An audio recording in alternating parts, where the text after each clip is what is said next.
Dewan penguji yang kami hormati. Ujian pembawaan mahasiswa jurusan Pedalangan, Program Studi Seni Pedalangan, Fakultas Seni Pertunjukan, Institut Seni Indonesia Surakarta dimulai.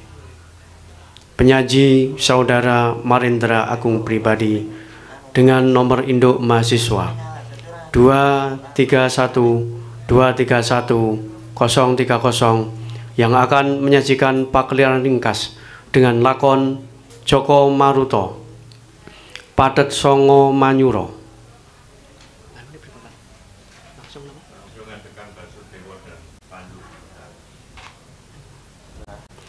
Dan langsung adegan Basudewa dan Pandu.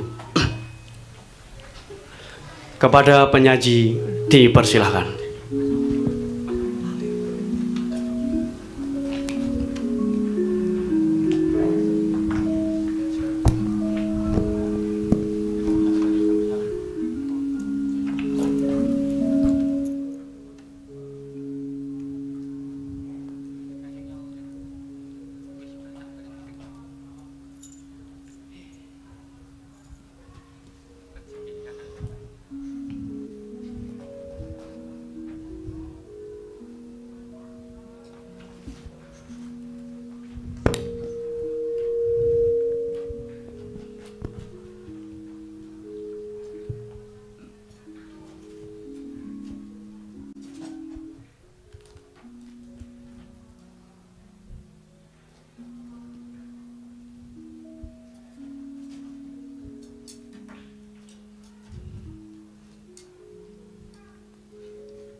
Nihan seswa umatur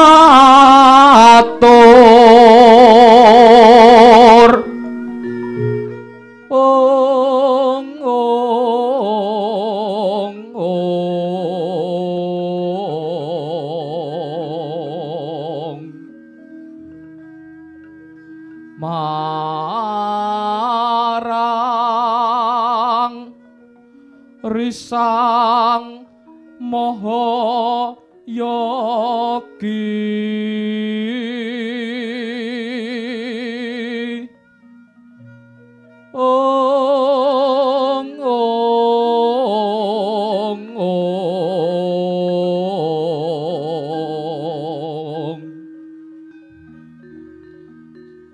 Sang Wipra kadiparan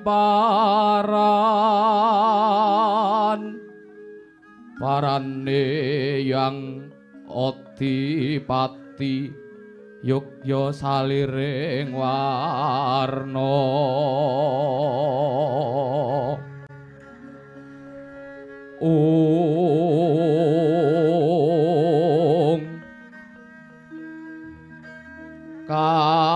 kang gumelar aneng bumi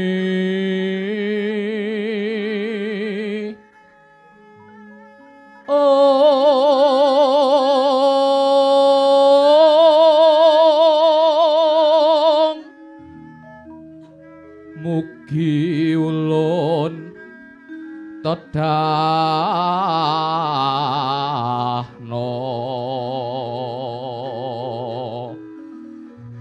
tandya sang wiku anjarwi ong ong ong.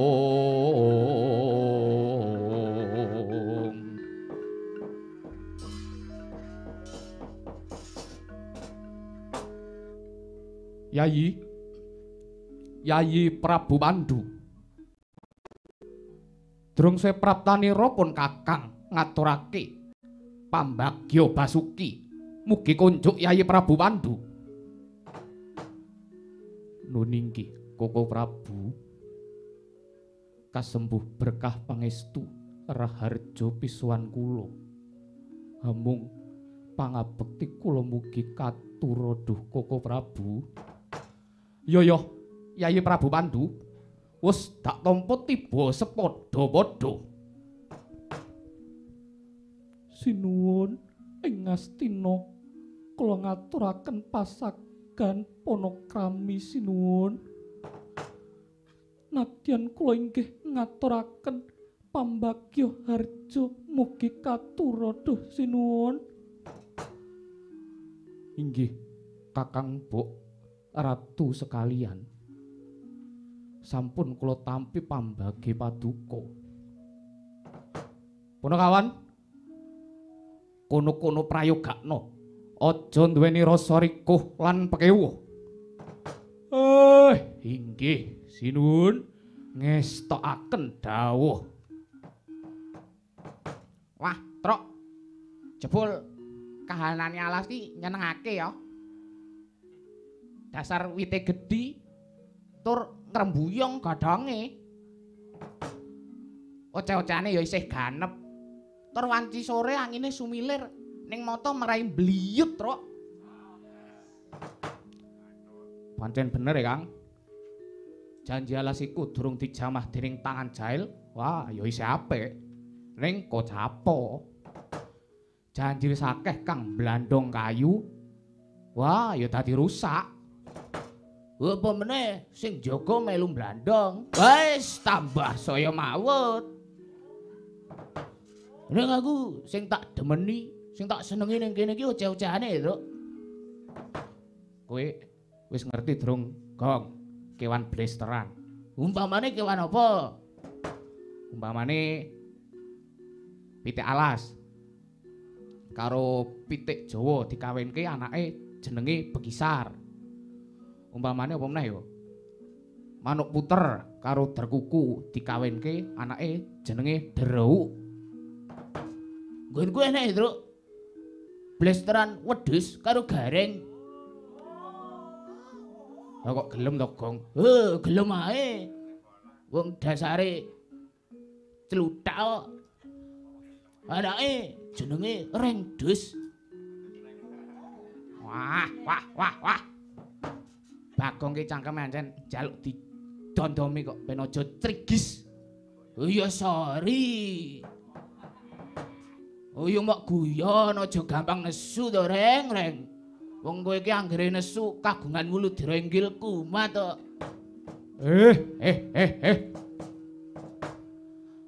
Pancen do ora urus kabeh. Senengane kok mung celometan. Ora nggarap bab isine. Ora nggarap sanggite. Enenge kok mung gobras gabrus. Pancen wis do kelangan kiblat. Walah, mar. Wong jamane lagi kaya ngene kok maido. Arep dirembuka tarik-tarik ngenekake sarasean tiwas gua ngeragat to. Biyen sepi jare kalah karo kaset. Bareng saiki wis rame jare kelangan kiblat.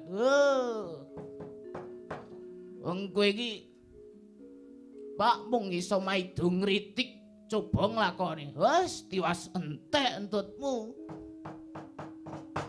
Wis punakawan aja padha padudon. Yayi Prabu Pandu. Sira prapta ana pagrogolan iki witing klapa saluga sumusul cangkrama. Apa pancen ana wigati, Yayi? Acarya Parto wekasan wewah eka tono yeku wisanggeni moyo sang yang isu pradipto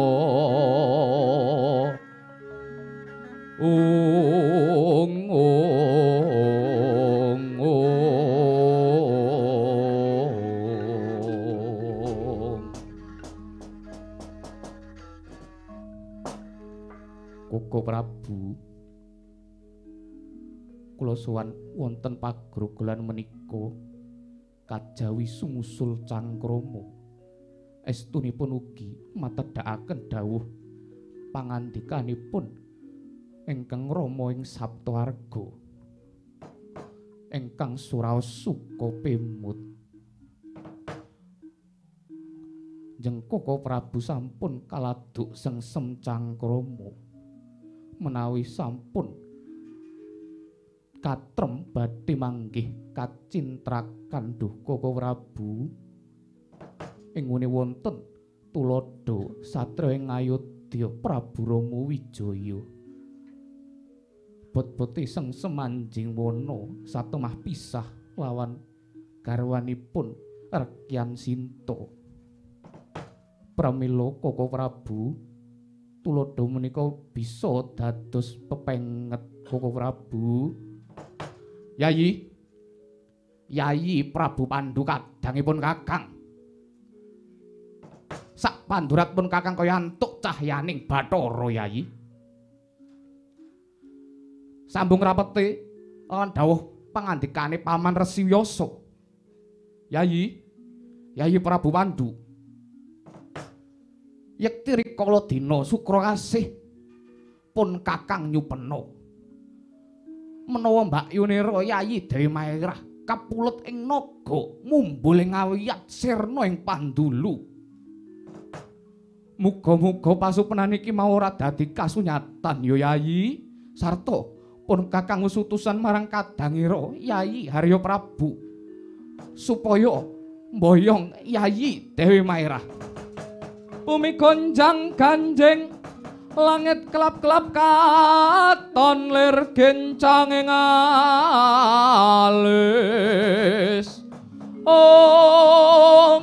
risang maweh gandrung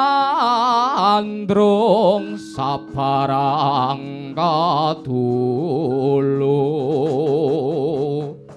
ukir moyak mayit saking tias balewur lumare sagandrung dohari sumitra tanaya paranre kabeh sing ning wana sangsaya maring sun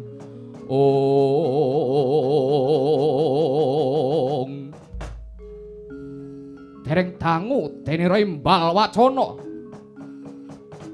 kasarup praptanira Raden Harya Prabu dumrajak tanpa larapan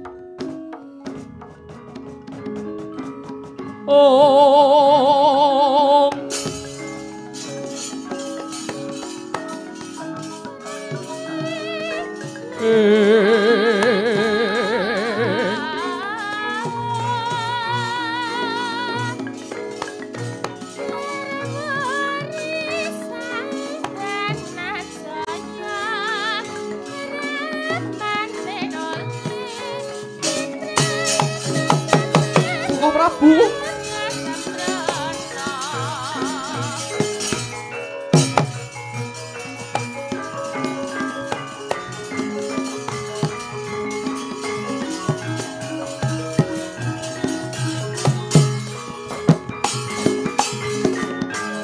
ana pandhita karya wangsit pindha kumbang acaping tawang susu angin susuh angin ngendi nggone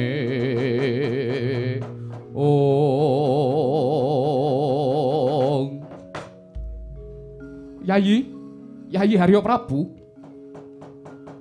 ayo tawan-tawan tangis Yayi Maragage lenggah Kang Prayoga matura Kang Trewaca Koko Prabu ketiwasan Koko Prabu rikala ingkang rayi manjing kaputren wonten Duratmaka Mangendrajala mangingba Koko Prabu Basudewa mbedang Kakang Mbok Dewi Maerah Koko Prabu wah dalah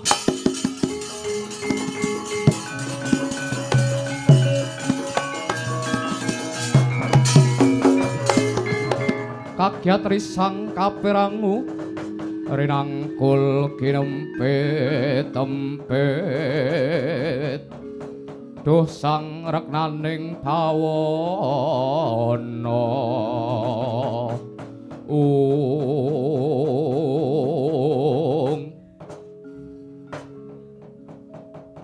waduh jagat Dewa Bathara wayah Bathara jagat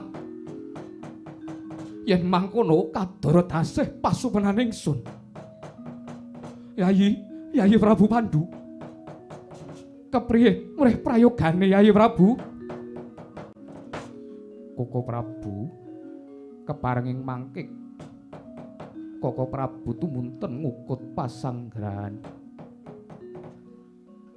sadya enggal konduring Mandura Koko Prabu wah kaya mangkono Yayi yo sarta tak jaluk Sadyaja negakake marang pun Kakang ya Yayi Arya Prabu perintahno para wadya kang nderek Cangkrama dina iki uga kondur marang Praja Mandura nuning nggih Koko Prabu sendika ngestaken dawuh sumangga Koko Prabu kula dherekaken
ayo tole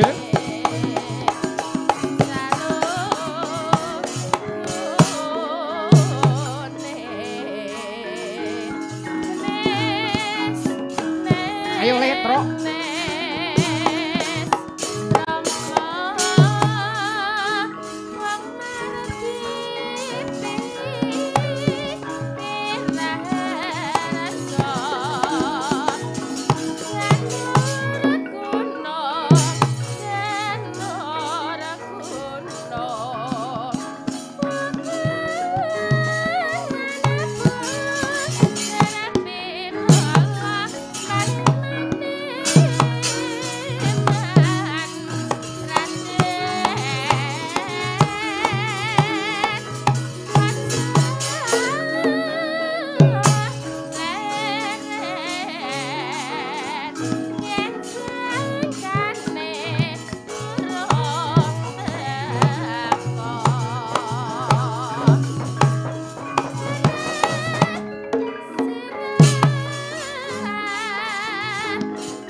juang kahanggra sesumbar lindhu bumi gonjing kumaluduk guntur kathuk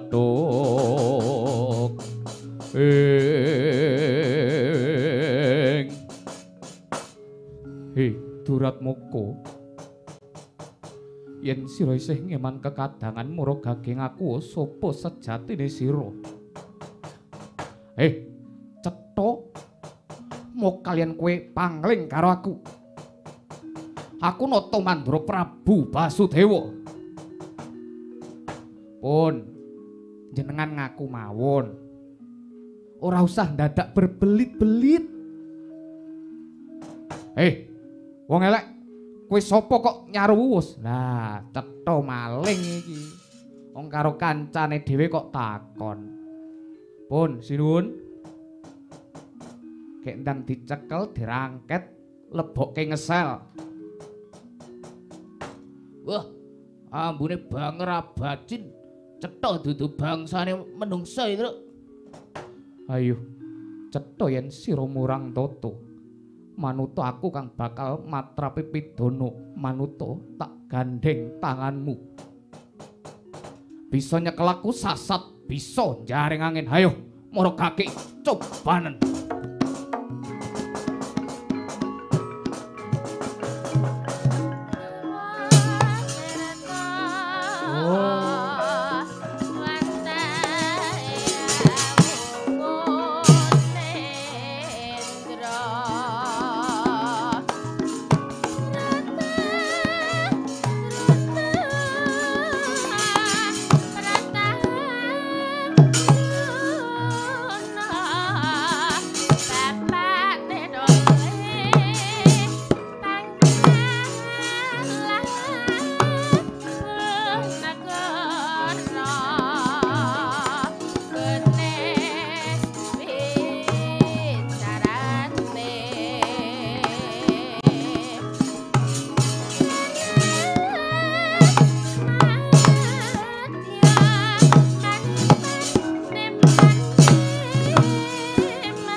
Sigra kang pala tuminga acampuh samya medali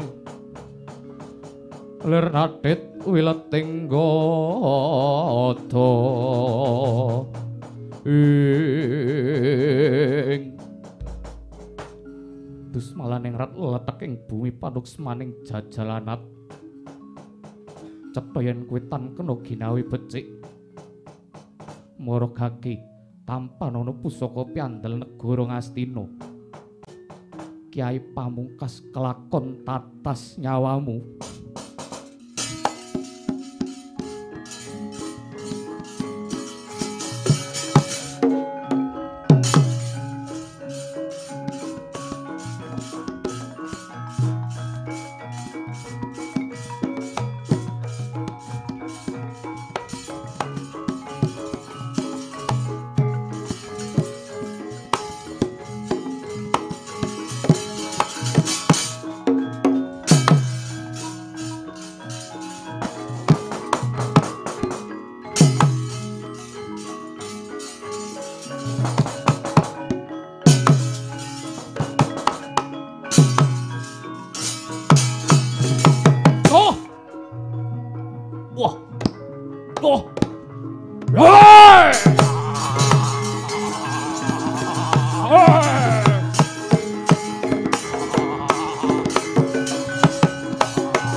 Wah, Yai Prabu Pandu.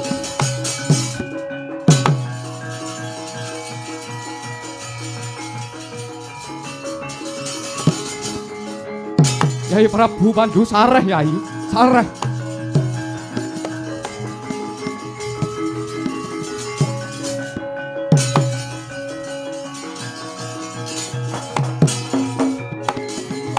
Koko Prabu, ampun dipun pambengi.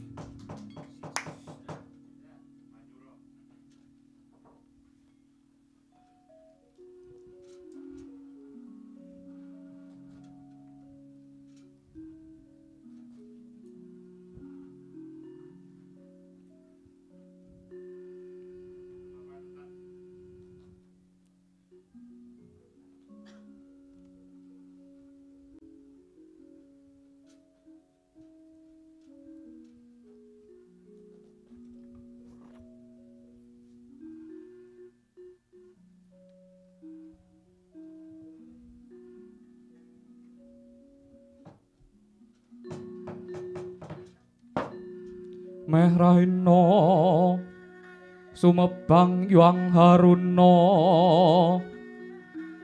kadinetraning anggarapuh sabdaning kukila ring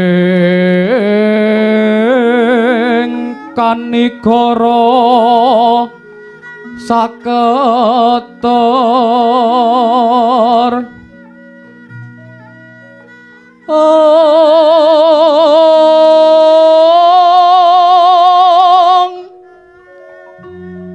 niki dungan ingkung lerusing pini panca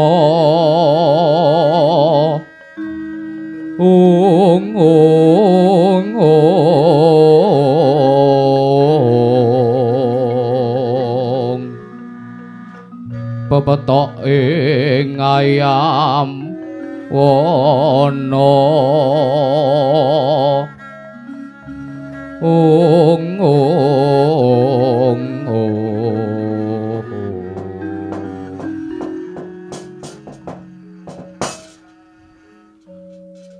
Duh, sinuwun kapecana kemawon pon maerah dene nyandang lelampahan ingkang kados mekaten boten pantes dados garwaning Narendra. Boten wonten ruwating dedasa kula kejawi among antaka. Pramila sinuwun sumangga kapatrapan pidana pecah. Yayi Dewi Maerah, pati kudu dudu sawijining bab kang bisa ngrampungake perkara Yayi. Lan maneh sira ora luput ingsun ingkang ndarbeni keluputan iki, Yai. Nanging sinuwun, iya. Ingsun ngerti yen sira wis ndarbeni. Nadyan sira ingkang sira kandhut iku wijining Prabu Gorawangsa. Nanging ingsun tetep bakal ngopeni bayi ingkang sira kandhut. Sebab bayi iki isih suci, durung kalepetan dedosan, Yai. Sinuwun ngaturaken gunging panuwun sewelas ingkang paduka paringaken tumateng jasad kula. Nanging sinuwun srupa mundhutipun kula saged wangsul dhateng pertapan Kembang Sore sowan Kanjeng Rama Penemban Resi Jarapada. Lekas kula ingkang kados mekaten kala wau muhung rumeksa kawibawan paduka sinuwun. Ampun ngantos kucem asma paduka awit saking lelampahan kula. Lakon kok kaya mangkene. Yayi Prabu Pandu. Kepriye? Murih prayogane miturut pamanggih Yayi Prabu Pandu.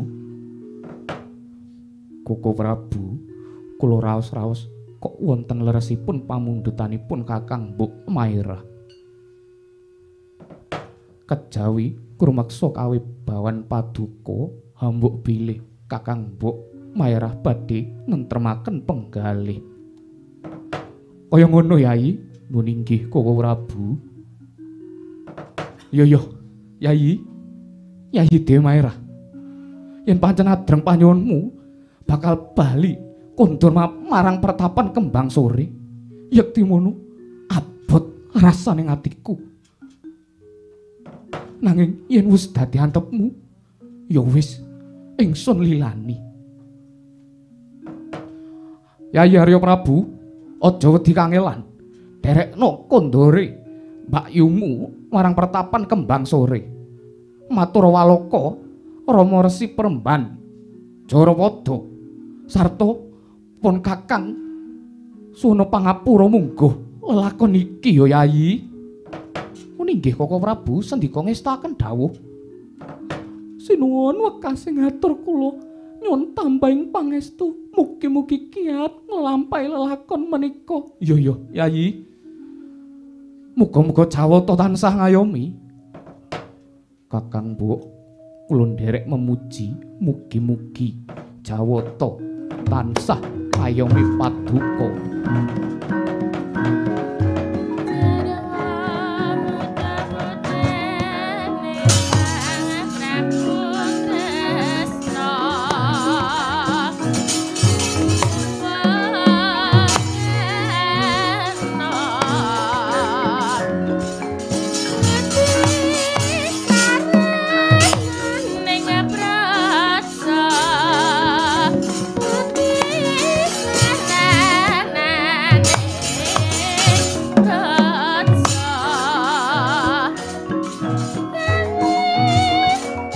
Monggo Koko Prabu.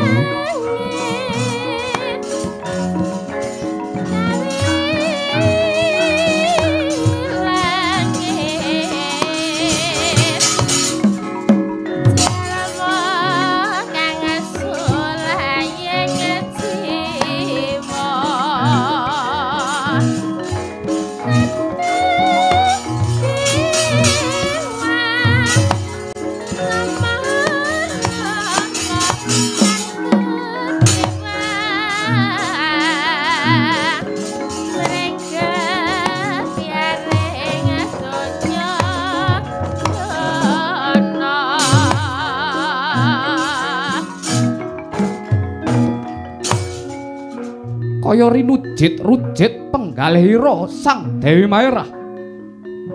Wis tebih saking Praja Mandura ngancik tepining wana.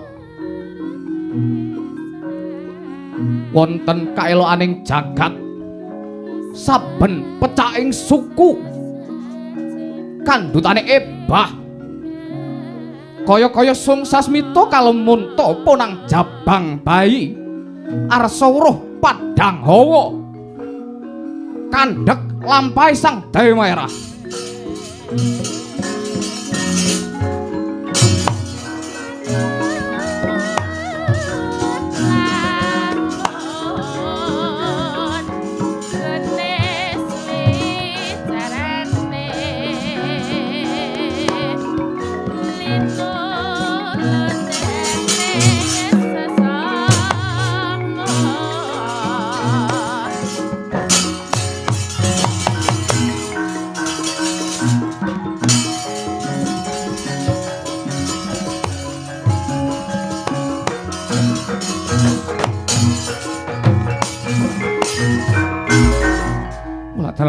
Menapa Kakang Mbok?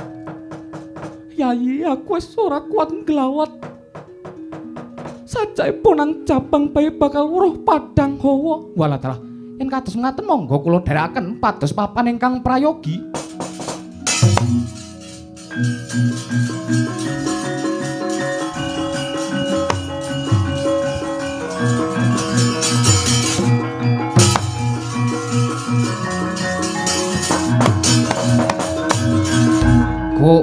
Goro ruhoro goro mawalian lesos lerpinesos sindung riwut magenturan kekayon katiuping angin pating jardot suarane wonten kaelokaning jagat sireping goro-goro barengi laire puneng Jabang Bayi Atmajanira Dewi Maerah mijil kakung glewo sumorot netrane kacihna ing benjang dewasa dadi satriya kang gegirisi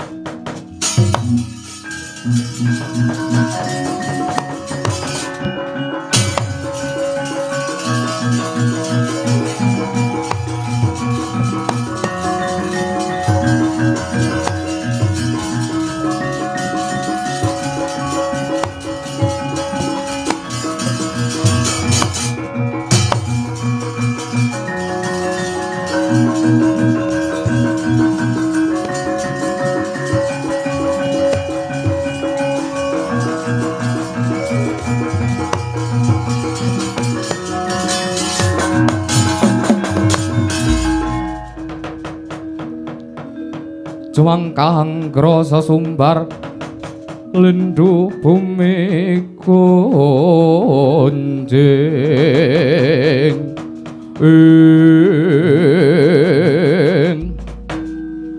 Yayi wis lega rasane atiku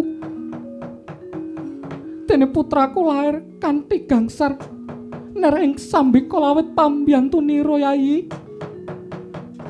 Muni nggih Kakang Mbok.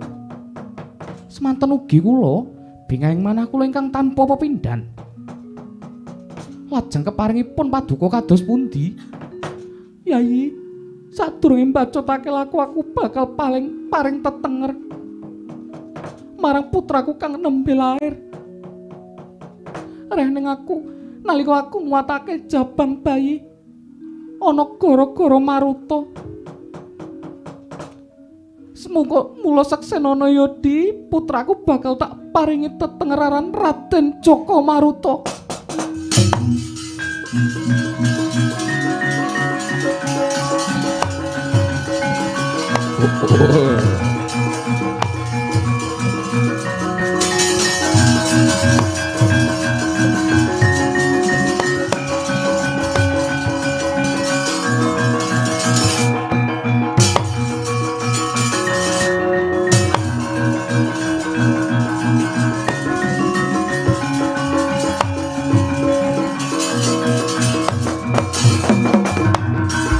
Hei, raseksa.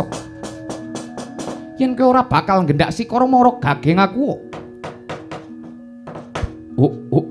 Raden. Ampun kleru ing panampi kauning ana.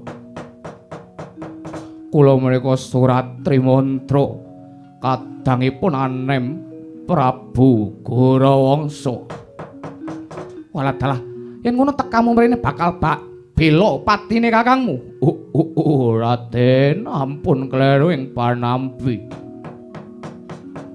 Sowan kula ing mriki boten badhe bebela sedanipun Kakang Prabu Gorawangsa. Jalaran sedanipun Kakang Prabu Gorawangsa tunduk kalian prasetyanipun. Amung panyuwun kula Raden hambok bilih Sang Dewi Kersa kula boyong kundur dhateng negari Guharga Raden. Buta Pandhawa tata gati wisaya Indriaksa Suramaruta.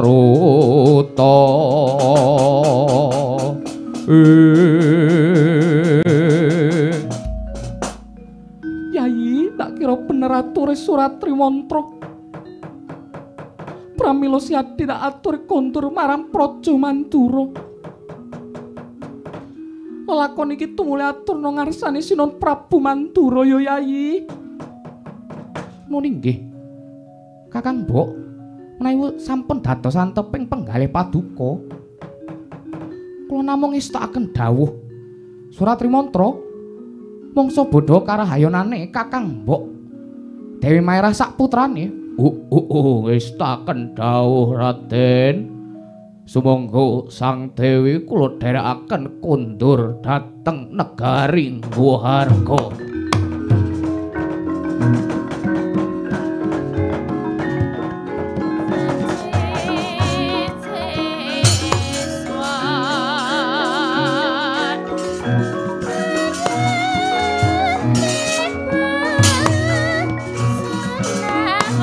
Sumangga Sang Dewi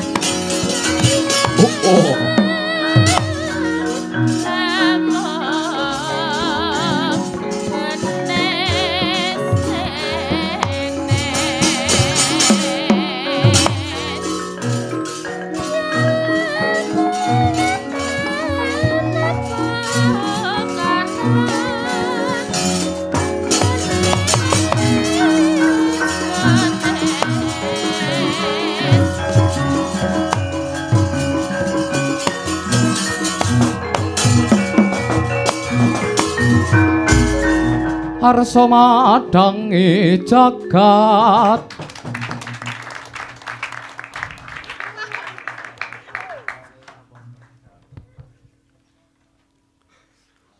Demikian tadi sajian dari Saudara Marendra Agung Pribadi, nomor induk mahasiswa 231231030 yang telah menyajikan pakliran ringkas lakon Joko Maruta Padet Songo Manyuro. Kepada penyaji dipersilakan meninggalkan tempat.